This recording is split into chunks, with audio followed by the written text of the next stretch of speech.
Hello student, welcome to my YouTube channel AG learning math. मेरा नाम है राहुल और आज हम पढ़ने वाले हैं क्लास 9 का फर्स्ट चैप्टर, जिसमें सबसे पहले हमें पढ़ना पड़ेगा संख्या पद्धति। अच्छा, संख्या पद्धति में कुछ पॉइंट हैं जिनके बारे में हमें जान लेना बहुत ही आवश्यक है, क्योंकि इसके बिना संख्या पद्धति हो ही नहीं सकती। क्योंकि स्टार्ट अगर हम करना चाहते हैं कुछ, तो शुरुआत से ही करना पड़ता है। तो सबसे पहले लेंगे हम इसमें जो अपना पहला पॉइंट है, वो है अपना प्राकृत संख्या, यानी कि अंग्रेजी में बोले तो नेचुरल नंबर। अच्छा बच्चों, एक बात बताओ, अगर हम किसी से भी काउंटिंग कराएं या किसी से भी, या आप ही खुद करना चाहो, तो कहाँ से स्टार्ट करते हो? 1 2 3, यानी कि नेचुरल चीज है एक तरीके से। 1 2 3, तो हम नेचुरल नंबर में जो लाएंगे नंबर्स, वे होंगे अपने, क्या होंगे आपके? 1 2 3 एंड सो ऑन, इन्फिनिटी। ठीक है बच्चों। अब इसके बाद में जो दूसरा है पूर्ण संख्या। मान लो अगर हमें इस तरीके से प्राकृत संख्या, मैं आपको एक एग्जांपल देना चाहता हूं, इस एग्जांपल से कुछ समझने की कोशिश करना। मान लो आप अगर बात करें हम x + 3 = 30, x + 3 = 13। तो हम इसमें क्या करेंगे? x की वैल्यू देखो कितनी होगी बच्चों, ध्यान से देखो। x में यानी कि x की वैल्यू होगी आपकी 10 और +3, जब भी तो ये 13 के बराबर होगा अगर x की वैल्यू 10 होगी। अच्छा जी, अब एक चीज और, यदि मान लो हम ऐसा लिख दें, कुछ ऐसी इक्वेशन आपके सामने आ जाए, x + 3 = 3, तो इसमें x की वैल्यू क्या हो सकती है? यानी कि हम ये समझ लें कि x की वैल्यू 0 होनी चाहिए, यानी कि x की जगह हम क्या रखेंगे? 0 + 3 = 3।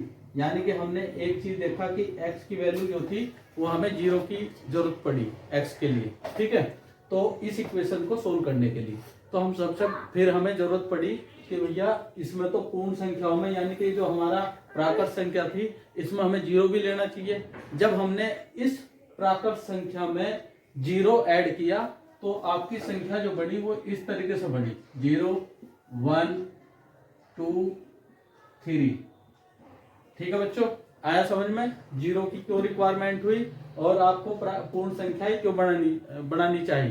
तो हमने जाना कि प्राकृत संख्या में यदि हम 0 भी जोड़ दें, अगर यदि हम प्राकृत संख्या में 0 भी जोड़ दें तो आपकी संख्या बन जाएगी पूर्ण संख्या, पूर्ण संख्याएं बन जाएंगी 0 1 2 3 और एंड सो ऑन, यानी कि इन्फिनिटी तक। अच्छा जी, अब एक उदाहरण मैं और लेना चाहता हूं। एक बार बताओ, जैसे कि हमने अभी बताया था x + 3 = 1, तो अभी हम देखेंगे कि हम तो जोड़ रहे हैं, हमने तो 3 में कुछ जोड़ा है, लेकिन आंसर जो आया आपका 1 आया। तो इसका मतलब यह है कि x की वैल्यू कितनी होगी? x की वैल्यू हम जाने तो -2 + 3 = 1, 3 में से 2 गए बराबर 1, इतना बचा। ये इक्वेशन कंप्लीट है, एक्यूरेट है। ठीक है, यानी कि हमने जाना कि यदि हमारी इस तरह की कोई इक्वेशन आ गई x + 3 = 1, तो हम उसमें क्या कर सकते हैं? उसमें हमें देखना होगा कि x की वैल्यू माइनस में भी आ रही है, तो हमें क्या होगा कि पूर्ण संख्या यानी कि नंबर जो है हमें नेगेटिव भी प्राप्त करने पड़ेंगे, यानी कि नेगेटिव नंबर की भी हमें आवश्यकता पड़ेगी संख्या पद्धति के अंदर। तो हमने क्या करा, जो अपना होल नंबर था, ठीक है ना, होल नंबर में क्या करें, हमने नेगेटिव वाले भी पॉइंट डाल दिए। देखो कैसे डालेंगे, 0 1 2 3, इधर -1 -2 -3, और इधर से इसको, इधर पॉजिटिव इन्फिनिटिव, इधर नेगेटिव इन्फिनिटिव। ठीक है। अच्छा जी, अब हमने ये सारी चीजें देख ली। अब मान लो एक और इक्वेशन हमारे पास आ जाए, ये इक्वेशन इस तरीके से हो जाए, 2x = 5, यही ले लेते हैं। ठीक है, तो अब हमने देखा कि अगर हम इसको 2 से डिवाइड इधर कर दें, 2 से डिवाइड इधर कर दें, तो इधर बचेगा x = 5/2, यानी कि कुछ नंबर हमें ऐसे भी मिलेंगे बटों में, जैसे तो बच्चों हमने जाना कि प्राकृत संख्याएं क्या होती हैं, होल नंबर क्या होते हैं, और अपना अब बात आएगी इंटीजर क्या होते हैं, और परिमेय संख्याएं, उसमें हम कुछ पॉइंट नोट करते हैं। जैसे कि हमने जाना कि P/Q की फॉर्म में अगर हम कोई संख्या हमें प्राप्त होती है तो उसी को बोलते हैं परिमेय संख्या या रेशनल नंबर। यानी कि इन दोनों का अनुपात है, एक तरीके से अनुपात है, यानी कि रेशियो है, तो वहां से रेशनल नंबर निकला, रेशनल नंबर को ही हिला लिया, तो बिल्कुल ये समझ लो कि परिमेय संख्या तुम्हारे पास अच्छे से आ गई। ठीक है, ये है क्या पॉइंट, यानी कि ये समझ लो आप p एक पूर्णांक होगा, एक पूर्णांक होना चाहिए, होना चाहिए, होगा क्या, होना चाहिए, यानी कि ये नहीं है, पूर्णांक नहीं है तो वो होगा ही नहीं, परिमेय संख्या होगी ही नहीं। ऐसे ही आपका q भी एक पूर्णांक होना चाहिए, होना चाहिए। अच्छा, इसमें एक चीज और देखनी है आपको, q आपने नीचे लिखा तो q does not equal to 0 हो, q does not equal to 0 होना चाहिए, यानी कि ऐसे पूर्णांक, बस ये समझ लो पूर्णांक में तो अगर हम 0 हटा दें तो आपकी वो परिमेय संख्या बन जाएगी, यानी कि यहाँ लिख सकते हैं हम 0 के अलावा जितने भी, 0 के अलावा जितने भी पूर्णांक हैं, अगर आप p/q की फॉर्म में उसे लिखते हो तो ये सारी की सारी संख्याएं क्या होंगी, आपकी परिमेय संख्याएं होंगी। तो अब देखो बच्चों, उदाहरण नंबर 1, इसका जो पहला उदाहरण है लिखा हुआ है, नीचे दिए गए कथन सत्य है या असत्य है, कारण के साथ उत्तर दो। मैंने ये सारे लिख दिए हैं, बस कारण बताना है और आंसर निकाल देना है। देखो कारण कैसे निकालते हैं, पहली चीज समझो, प्रत्येक पूर्ण संख्या, पूर्ण संख्या एक प्राकृत संख्या होती है, समझो, पूर्ण संख्या एक प्राकृत संख्या होती है, यानी कि वो ये कह रहा है कि पूर्ण संख्या बराबर प्राकृत संख्या। अच्छा, ये कैसे संभव हो सकता है, आपकी जो प्राकृत संख्या है वो जो स्टार्ट होती है कहाँ से होती है, 1 2 3 4 5 6 एंड सो, ठीक है, लेकिन पूर्ण संख्या कहाँ से स्टार्ट होती है, 0 1 2, यानी कि हम समझ रहे हैं कि प्राकृत संख्या में 0 नहीं होता। क्या नहीं होता बच्चों, 0 नहीं होता, तो इसका मतलब प्रत्येक पूर्ण संख्या एक प्राकृत संख्या नहीं होती, क्योंकि 0 भी तो एक पूर्ण संख्या है, पूर्ण संख्या एक 0 है, और 0 क्या प्राकृत संख्या होती है, नहीं, तो इसका जो आंसर आएगा वो आएगा आपका असत्य, ये आएगा आंसर आपका असत्य। और इसमें कारण लिख सकते हैं, 0 प्राकृत संख्या नहीं होती है। ठीक है, अब बच्चों दूसरा पॉइंट चलते हैं हम इसमें, प्रत्येक पूर्णांक एक परिमेय संख्या होती है। देखो प्रत्येक पूर्णांक वाले कौन से हैं, इंटीजर जो हमने पढ़े थे, जिसमें नेगेटिव हो, 0 हो और पॉजिटिव नंबर हो। दोबारा सुनो, नेगेटिव हो, 0 हो और पॉजिटिव हो। अच्छा जी, परिमेय संख्या कौन होती है, जिसमें नेगेटिव हो, 0 हो, पॉजिटिव हो, प्लस उसके साथ में p/q की फॉर्म में भी वाले नंबर भी होने चाहिए। ठीक है, होने चाहिए, और जो जिसमें q does not equal to 0 हो।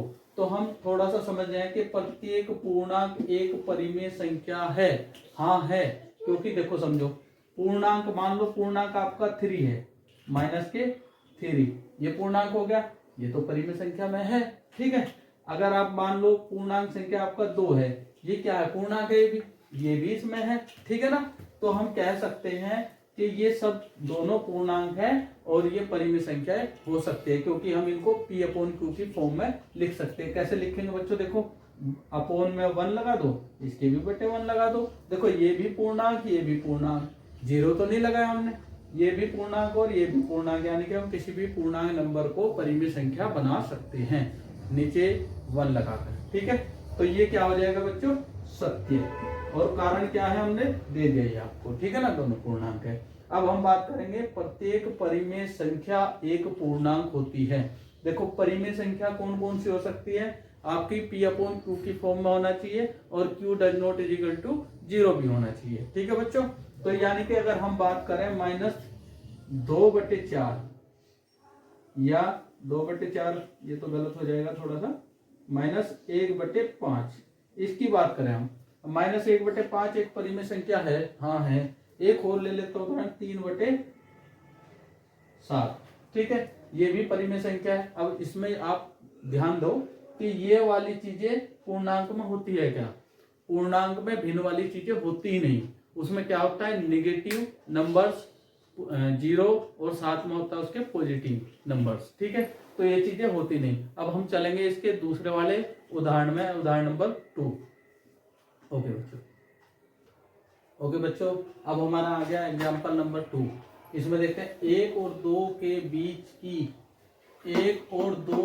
बीच की 5 परिमेय संख्याएं ज्ञात कीजिए। 1 और 2, यानी कि हमें सबसे पहले ये देखना है कि दोनों पूर्णांक है या नहीं।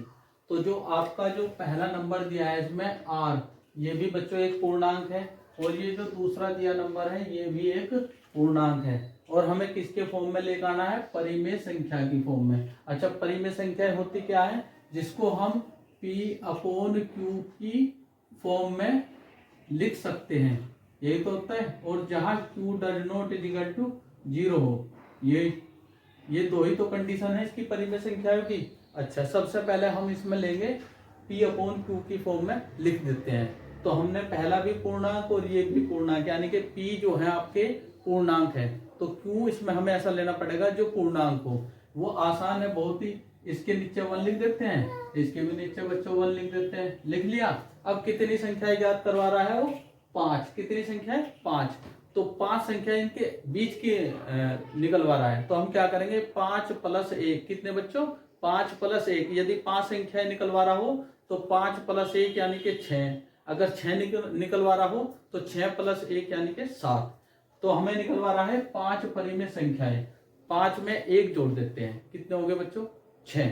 अब 6 की मल्टीप्लाई इसके नीचे भी और ऊपर भी, यानी कि न्यूमरेटर में और डिनोमिनेटर में भी, न्यूमरेटर में भी और डिनोमिनेटर में भी, यानी कि अंश और हर में 6 से नीचे ऊपर गुणा हम कर देते हैं। दोनों साइड में गुणा कर ली। अब देखो ये क्या बना आपका? ये बना आपका 6/6, ये बना आपका 12/6। ये संख्या मिल गई हमें। अब हम इनके बीच की संख्याएं आराम से इजीली लिख सकते हैं। देखो कैसे लिखेंगे। 6 के बाद कितना है? 7। 7 के बाद 8। 8 के बाद 9। 9 के बाद 10 और 10 के बाद 11। अब ये काउंटिंग करो आप, 1 2 3 4 5 होगी 5 संख्याएं, इनके बीच की है, ठीक है ना, कोई बाहर नहीं है। अब ये आपका उदाहरण नंबर 2 भी समाप्त हो गया। अब जितने भी नंबर निकलवा रहा हूं, यानी कि 7 निकलवा रहा होता तो 7 में 1 जोड़ो, 8 हो गया।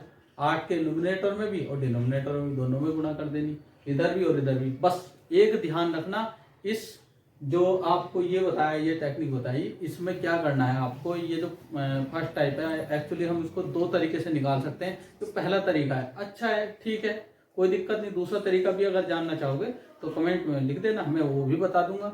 लेकिन उससे अच्छा बेटर ये है, आपको सीखना चाहिए, आना चाहिए, समझ में आना चाहिए, लिख कैसे सकते हैं वो आना चाहिए, ये पॉइंट पर, ठीक है।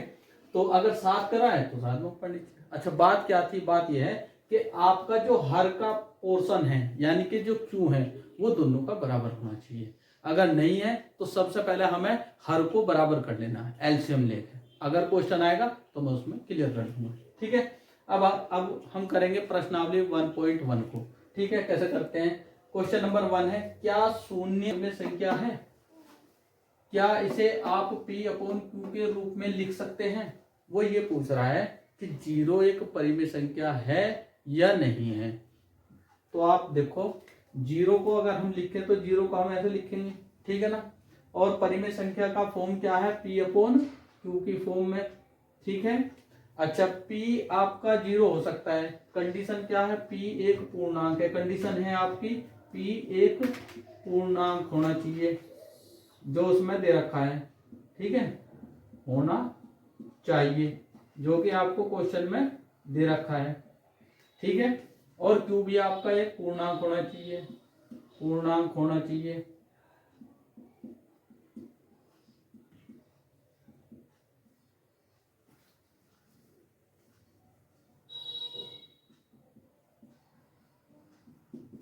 बस इसमें शर्त ये है q dash not is equal to 0 हो, बस इसमें शर्त ये है। अब आप देखो 0 को हम कैसे लिख सकते हैं, इसके नीचे 1 लिख सकते हैं, बस आसान, 0/1 यानी कि आपका p अपॉन q की फॉर्म में आ गया, ठीक है ना। p आपका एक पूर्णांक होना चाहिए यानी कि 0 है, वो पूर्णांक संख्या है। q आपका एक पूर्णांक होना चाहिए, dash not is equal to 0, ये लो 1 लिख दिया गया, ठीक है ना। तो हम कह सकते हैं 0 एक परिमेय संख्या है, एक नंबर में ऑप्शनल में आ जाता है एग्जाम में, तो इसको अच्छे से कर लेना, बहुत अच्छा क्वेश्चन है, ठीक है। तो बच्चों अब हम करेंगे क्वेश्चन नंबर 2, जिसमें साफ साफ लिखा हुआ, देखो क्या लिखा हुआ है, 3 और 4 के बीच में, ध्यान से सुनना, 3 और 4 के बीच में 6 परिमेय संख्याएं ज्ञात करनी है। यानी कि सबसे पहले हमें ये देखना है जिनके बीच में हमें परिमेय संख्याएं निकालनी है वे पूर्णांक है या नहीं है, ठीक है, या परिमेय संख्याएं हैं या नहीं है। देखो ये चीज है आपका 3, ये लिखा हमने इधर 4 लिख दिया, पहले तो ये हो गया पूर्णांक, ठीक है ना। इसको पूर्णांक को अब हम लिख लेंगे p अपॉन q की फॉर्म में। कैसे लिख लेंगे, इसके नीचे 1 डाल लेंगे और इसके नीचे भी 1 डाल देंगे, ठीक है ना। देखो ये भी p, ये q, ये p, ये q, ये आपका पूर्णांक और ये भी पूर्णांक है, ये भी पूर्णांक है, ठीक है ना। ऐसे ही आपका q dash not is equal to 0 होना चाहिए, हमने 0 लिया ही नहीं नीचे, तो ये दोनों क्या होंगी संख्याएं, परिमेय संख्याएं होंगी। सबसे पहले हमने ये चीजें बना ली, परिमेय संख्याएं बना ली, ठीक है ना, क्योंकि ऊपर जो लिखा हुआ है 3 और 4 ये तो पूर्णांक लिखा हुआ ना, इनको सबसे पहले हमें क्या बनाना पड़ेगा, परिमेय संख्याएं बनानी पड़ेगी। ये बन गई। अब कितनी संख्याएं निकालनी है हमें, 6 निकाल ली। हमने तरीका क्या बताया था कि 6 में +1 कर दो, कितने हो गए बच्चों, 7 हो गए। अब 7 की क्या करेंगे हम, इसमें भी, इसके डिनोमिनेटर में और उसके न्यूमरेटर में, इसके भी डिनोमिनेटर में और उसके न्यूमरेटर में मल्टीप्लाई कर देते हैं ऊपर नीचे दोनों के, यानी कि अंश और हर में 7 से गुणा, इधर भी अंश और हर में 7 से गुणा कर देते हैं, ठीक है ना। ये कितना आया बच्चों, 7 या 21 और ये 7 एकम 7, ऐसे ही 7 चौक 28 और 7 एकम 7 आ गए। अब इसको 21 से 28 के बीच में लिखते हुए चले जाएंगे नंबर काउंटिंग इस तरीके से। देखो कैसे लिखेंगे, ये दूसरे पेन से कर देते हैं ताकि आप लोग समझ जाओ। 22/7, 23/7, 24/7, 25/7,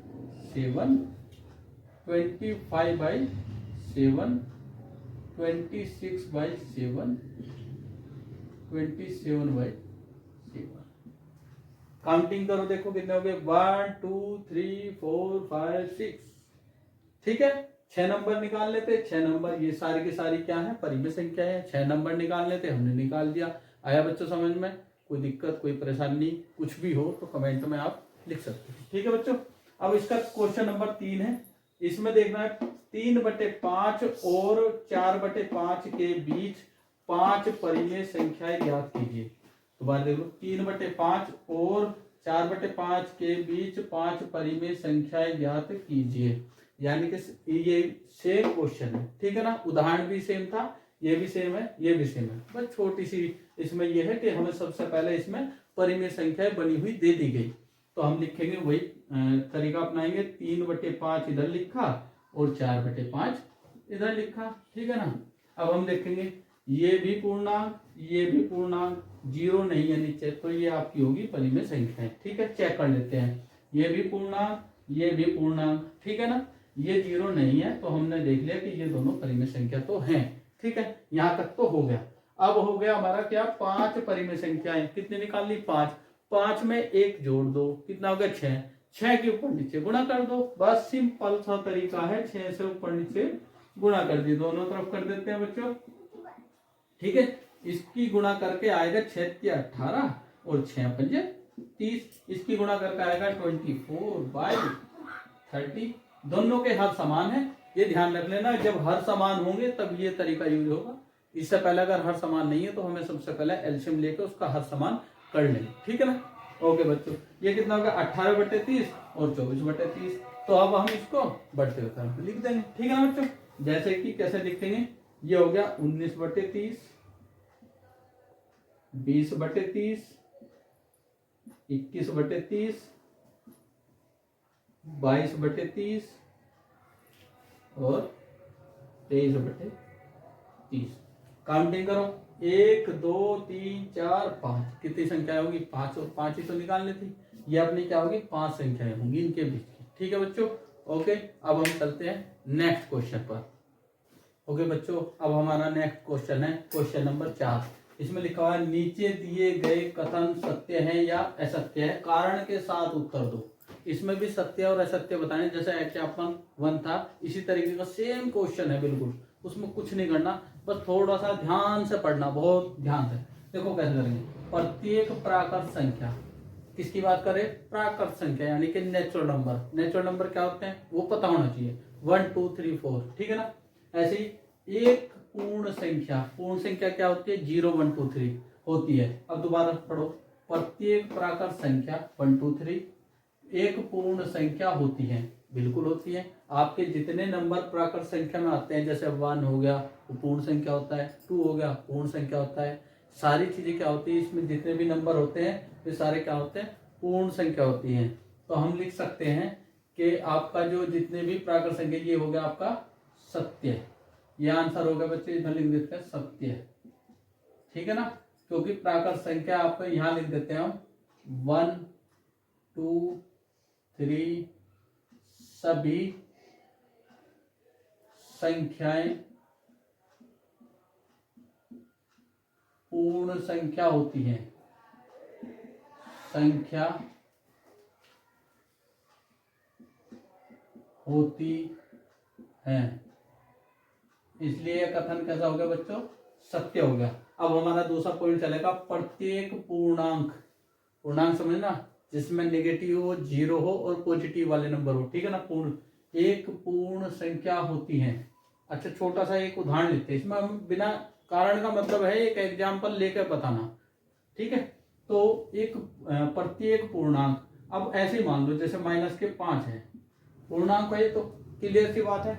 क्या ये पूर्ण संख्या में आता है? पूर्ण संख्या में आपके 0 से स्टार्ट होते हैं और जितने भी पॉजिटिव नंबर होते हैं वे सारे होते हैं उनमें। जैसे 0 1 2 3 4 5, माइनस वाला तो नहीं होता इसमें, इसलिए ये क्या हो जाएगा? इसलिए ये हो जाएगा बच्चों असत्य। ये क्या पॉइंट हो जाएगा आपका? असत्य, ठीक है ना। इसमें लिख देंगे हम -5 एक पूर्ण संख्या नहीं होती। -5 एक पूर्णांक है, कारण में हम ये डाल देते हैं एक पूर्णांक है, किंतु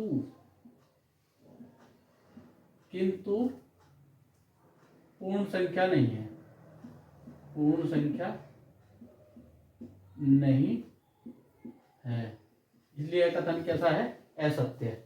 ये कथन असत्य बच्चों, ठीक है। तीसरा पॉइंट है, प्रत्येक परिमेय संख्या एक पूर्ण संख्या होती है।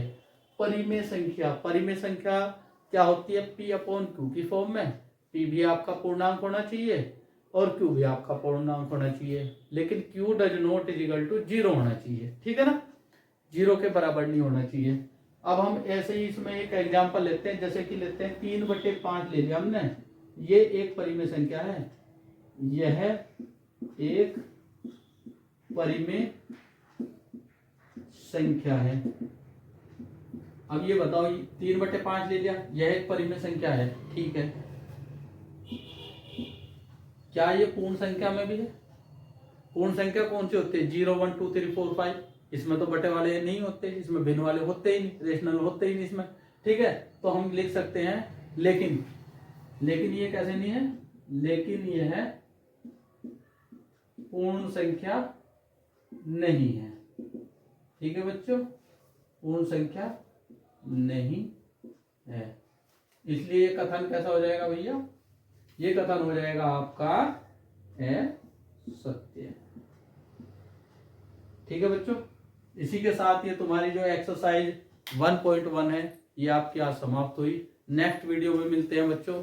मेरा अगर वीडियो आपको अच्छा लगा हो तो आप मेरे चैनल को प्लीज सब्सक्राइब कीजिए, लाइक कीजिए, अपने साथियों, अपने जो भाई बंधु हैं जो आपकी क्लास में पढ़ते हैं उनको शेयर भी आप कर सकते हैं, ठीक है बच्चों। धन्यवाद।